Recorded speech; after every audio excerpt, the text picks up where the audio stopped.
Always wanted this to have this book, and now I've got it. Let me show you what I'm talking about.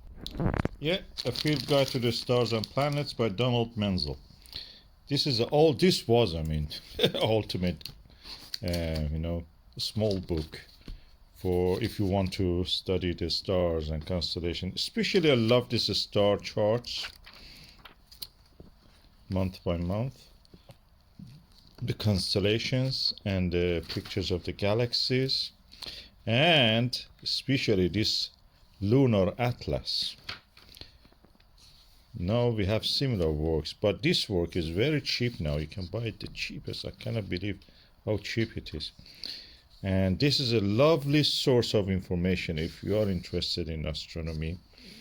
Many of the visual things that is mentioned in this book are yet valid. Things like what Hubble Space Telescopes or other things see, they're not visible to the normal. Even astrophotography, you cannot see what you see in astrophotographs visually in the sky. So this book is yet valid for amateur astronomers. This was published by Collins in London, and the year of publication is 1964. Copyright, and this edition is 1973. I love this book, especially because now, look at it, it is a hardbound copy, so it lays flat when you want it. I have a version of this, which is a soft cover, and there is no spine that actually you can let it flat, and that makes using of the book difficult. But this edition is really lovely.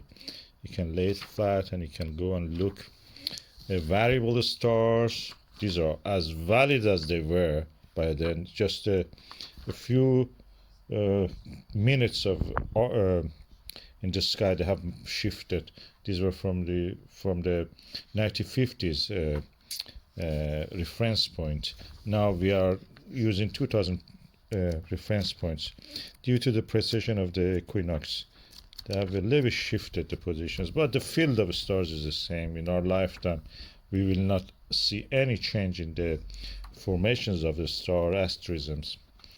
This book is a tome, is a big book in 395 pages. And if you consider the back cover, that's around 400 pages.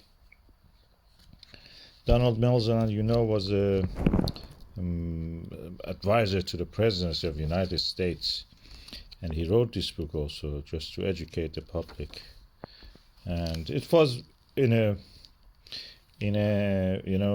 small format since its publication. It was continued long after he was passed away, and visuals of it was excellent. The pictures, I have seen Japanese works only better than this.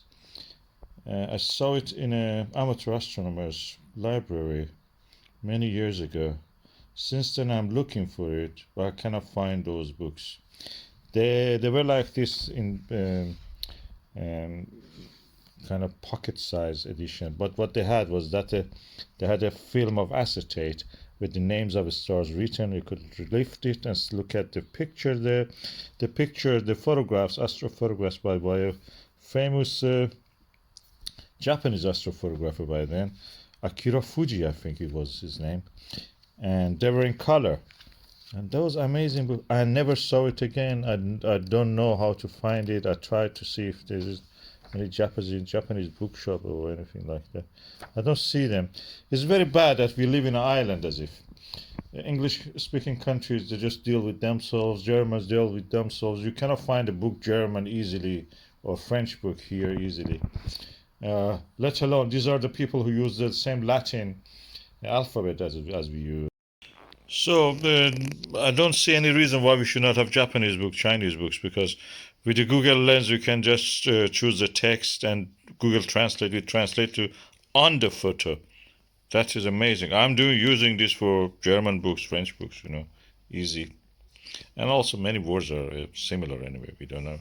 We don't even sometimes any of this in scientific book especially. So it's a lovely book. And there are better books in other languages. Unfortunately, we don't have access. As we say, in the absence of the meat, beetroot is the king.